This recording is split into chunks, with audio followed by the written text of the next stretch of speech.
Sebuah kisah dari negeri tirai bambu menceritakan ada seorang pemuda miskin dari desa yang memiliki tekad yang besar untuk menggapai cita-cita. Akhirnya, dengan segala kekurangan dan keterbatasan, dia memberanikan diri untuk melanjutkan kuliah di perkotaan. Dia mencoba melakukan pekerjaan apa saja, namun tentulah waktu yang terbatas dan juga pengalaman yang tidak ada membuat dia hanya bisa mengerjakan hal yang sangat-sangat biasa pula.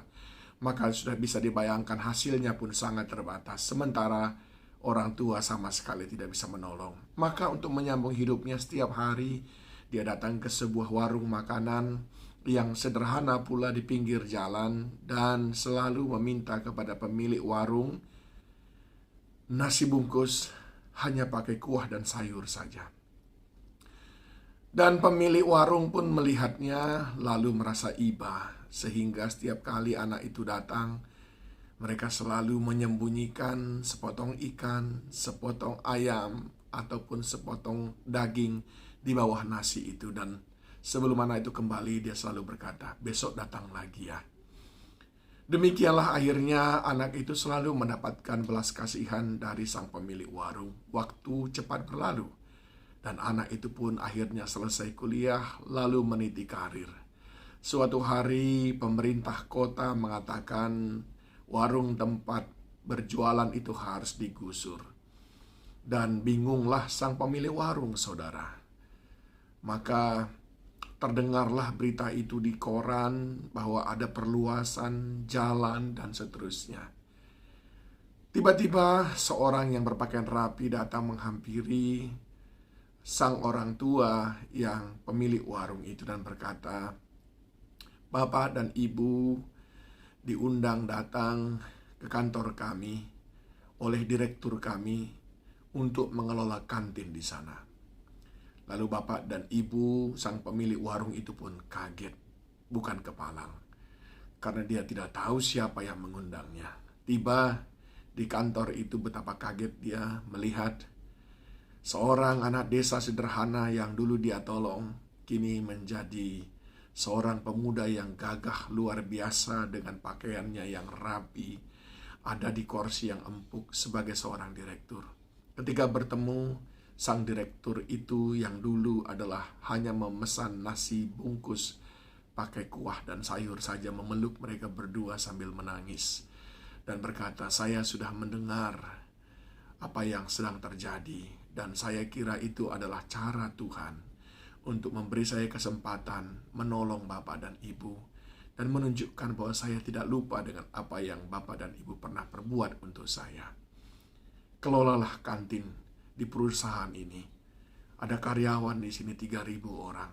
Biarlah Bapak dan Ibu mengelola di sini dan juga tinggal di bagian belakang daripada kantor ini."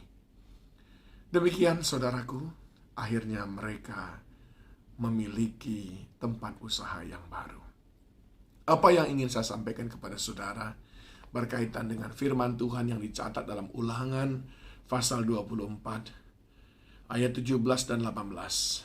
"Haruslah kau ingat bahwa engkau pun dahulu budak di Mesir, dan engkau ditebus Tuhan Allahmu dari sana. Itulah sebabnya aku memerintahkan engkau melakukan hal ini." Haruslah kau ingat, atau jangan lupakan. Kita mengenal istilah kacang lupa akan kulitnya. Dan hari-hari ini kita tidak susah menemukan orang seperti itu, yang dulunya sebetulnya hanya karena pertolongan orang dia bisa bangkit, tapi sekarang seolah-olah mau mengajari orang yang dulu menolong dia, yang dulunya sebetulnya dia orang yang sangat terpuruk dan hanya bisa ada seperti sekarang ini karena ada orang yang mendoakannya. Tapi sesudah menerima itu semuanya, malah sekarang dia menghina orang yang menolong dia. Inilah yang disebut dengan kacang lupa kulitnya. Kita memang sering sekali tergoda untuk sombong ketika kita sudah memiliki sesuatu. Dan Tuhan tidak menghendaki itu. Di dalam Ulangan pasal yang ke-8, Tuhan berkata seperti ini, ayat yang ke-11. "Hati-hatilah supaya jangan engkau melupakan Tuhan Allahmu dengan tidak berpegang pada perintah, peraturan, dan ketetapannya yang kusampaikan kepadamu pada hari ini. Dan supaya apabila engkau sudah makan dan kenyang, mendirikan rumah-rumah yang baik serta mendiaminya, dan apabila lembu sapimu dan kambing dombamu bertambah banyak, dan emas serta perakmu bertambah banyak, dan segala yang ada padamu bertambah banyak, jangan engkau tinggi hati, sehingga engkau melupakan Tuhan Allahmu yang membawa engkau keluar dari tanah Mesir, dari rumah perbudakan, dan yang memimpin engkau melalui padang gurun yang besar dan dahsyat itu, dengan ularnya yang ganas, tanahnya yang gersang, dan dia juga yang memberikan kau air untuk kau minum. Ayat 17, maka janganlah kau katakan dalam hatimu, kekuasaanku dan kekuatan tanganku lah yang membuat aku memperoleh kekayaan ini. Tapi haruslah engkau ingat kepada Tuhan Allahmu, sebab dialah yang memberikan kepadamu kekuatan untuk memperoleh kekayaan, dengan maksud meneguhkan perjanjian yang diikrarkannya dengan sumpah kepada nenek moyangmu seperti sekarang ini. 19, tetapi jika engkau sama sekali melupakan Tuhan Allahmu dan mengikuti Allah lain, beribadah kepadanya, sujud menyembah kepadanya, aku akan memperingatkan kepadamu hari ini bahwa kamu pasti binasa. Kacang lupa kulitnya, itulah yang sering terjadi. Tentu saya tidak ingin kita mengalami hal yang sama.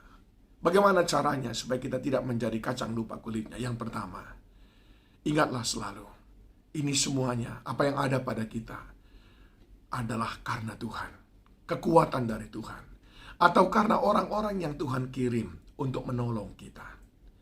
Oleh sebab itu, ucapkanlah syukur, berikan persembahan, berikan hadiah kepada orang yang menolong kita, yang dipakai Tuhan menjadi alat. Yang kedua, jangan lupa, tolong juga orang lain yang perlu, yang membutuhkan pertolongan, yang mungkin seperti engkau alami 10, 15, 20 tahun yang lalu. Kini mereka mengalami itu dan Tuhan mengizinkan engkau melihatnya. Tandanya Tuhan ingin supaya engkau melakukan hal yang sama yang sudah pernah engkau terima dari Tuhan atau dari orang lain yang Tuhan suruh untuk menolongmu. Dan yang ketiga, apapun yang sudah engkau miliki hari ini, jangan pakai itu untuk mengkhianati Tuhan. Tapi pakailah itu untuk kemuliaan Tuhan, untuk menyatakan betapa besar Tuhan Allahmu. Saksikan itu kepada orang lain bahwa itu adalah karya Tuhan. Begitulah caranya, saudaraku, sehingga kita tidak menjadi kacang lupa kulitnya. Ingat, bersyukur dan memberikan persembahan kepada Tuhan sebagai ucapan syukur, atau kepada orang-orang yang menolongmu. Kedua, tolong orang lain yang sekarang mengalami seperti yang kau alami dulu. Dan yang ketiga, muliakan Tuhan dengan apa yang ada padamu, dengan hartamu, dengan hidupmu. Dan yang keempat, bersaksilah kepada orang lain, kepada sebanyak-banyaknya orang, supaya mereka pun percaya kepada pertolongan Tuhan yang selalu ajaib. Jangan menjadi kacang lupa kulitnya. Roh Kudus menolong saudara.